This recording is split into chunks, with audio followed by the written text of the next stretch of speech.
Want some ideas for something different, tasty, and healthy for dinner? Check out the Food Corner for videos and downloadable recipes at newstarextra.com/food.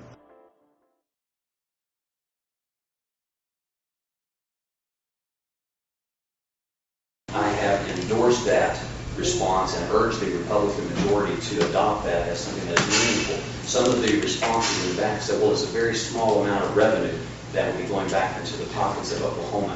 And my response is yes, but it's going into the pockets that need it the most. So absolutely would support that, continue to support it, and urge the Republican leadership and the rest of the House to support something that I believe will help the people who need it the most. So absolutely yes is the short answer.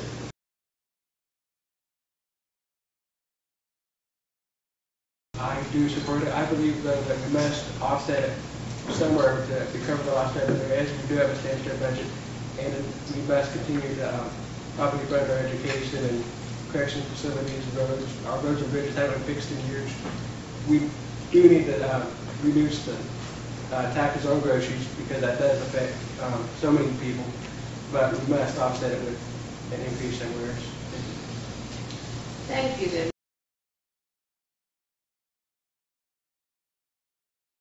We do need enforcement of the laws, but I also believe that in the spirit of America, if people do come here seeking a better nation, freedom from oppressed lands, that they owe to, if they're law-abiding citizens, to have some kind of guest worker program, like the one that Jett has offered, where they pay their taxes. We keep track of them. We know they are the workers, so they would not be on the welfare of the state. And I think it's ridiculous, the state of Oklahoma, with the bridges and the roads and the gas prices, that we're arguing over something of whether or not people are allowed to come here. This is America. We're a nation of immigrants. We are better when we work and what unites us and not what divides us. Thank you.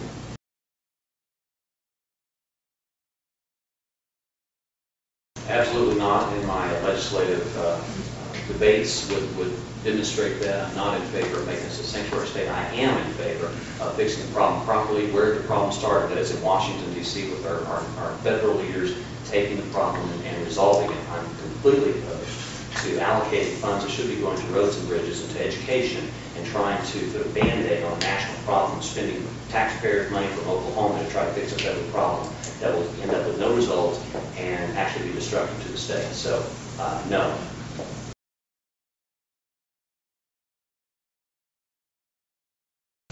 Goodness, I think the constitutional requirement says you have to be 21, and I don't think there's a requirement to graduate from high school. Having said that, I am 21 and I have graduated from high school. I've also graduated from Oklahoma Baptist University with a degree in business, Bachelor's of Business Administration, International Business, and Spanish. I worked in Brazil for 2 years doing market research and consulting. Gives me a lot of insight into what works and what doesn't. I worked as a teacher for 5 years, directed a program, English program out of St. Gregory's. I worked as in small business with Winco right here in Shawnee, managing a Sonic for a while. That's a small business experience that I think will give you a good bird's eye view of what your average small business owner is faced with.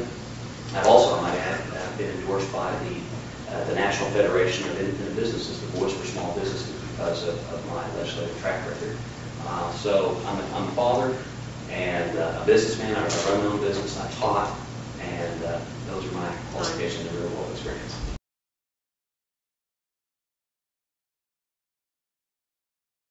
When first opportunity was wondering, I am over 21. I grew up in the district on a small dirt road. By living there, I learned that neighbors help one another. They go out of town, or something happens, a horse gets out, chickens get out, we help them. We do not offer handouts, but we do offer leg ups. I believe this. I know the pain and suffering that's caused by the gas prices and roads in Oklahoma. I am there myself.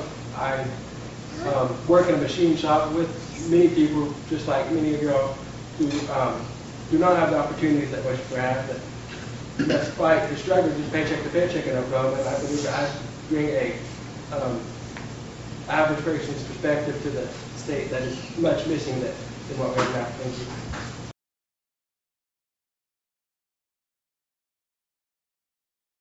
Absolutely. And this is something that I think is vital to Oklahoma. We have an incredible amount of natural gas that we have available. I've been working with Representative Chris Benz, the Speaker of the House, who has proposed, I think, an innovative approach to trying to move our school districts towards using these types of alternative fuels.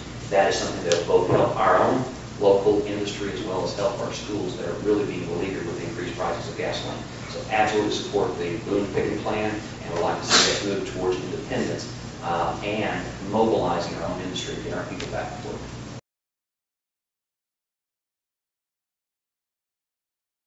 I would compress natural gas runs at 120 octane. It's about the same gas mileage. It's much cheaper. It doesn't cost a lot to convert over.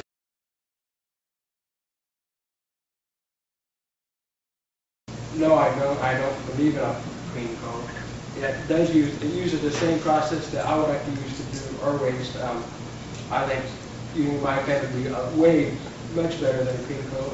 My plan also provides money to bring the much needed transmission lines from the western part of Oklahoma, where the wind energy is, to transport it here. I think at the state where it would decrease the price because they wouldn't have to pay the toll on using those lines. There's already plenty of wind energy available for use now.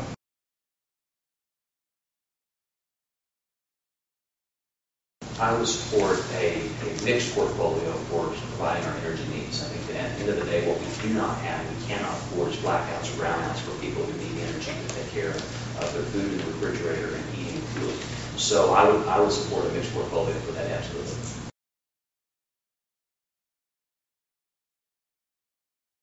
We do need to do much better. It seems like every time you turn on the news, there's somebody a kid who's been abused or who has been even killed whenever the DHS social workers have been there 4 or 5 times, up to like a week before, a day before. I believe it needs much better oversight, needs much better funding. We need to prevent cases such as the Kerosene Bridge case from ever happening again. But I don't need to get rid of it. I don't see how it helps the children if you dismantle it. Thank you.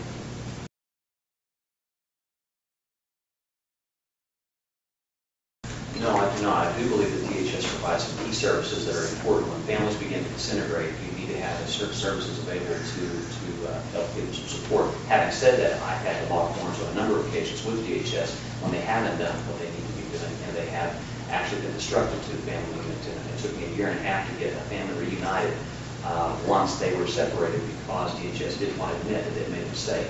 And so what we really need is to have some watchdogs that are in place to make sure that when state agencies aren't doing their job, that we have a representative that picks up the phone and calls and holds them accountable. I would like to see some of the services peeled out under Lloyd Rader. A lot of services were consolidated within the Department of Human Services, and some of those probably need to be peeled back out. I see senior services being peeled out with the baby boom generation coming of age. We need to have some specific attention paid to that. I'd also like to see maybe some emphasis on children as well, and maybe even peeled out. That's something we can look at. And at the end of the day, what we have to have is departments that respond and take care of the citizens' needs.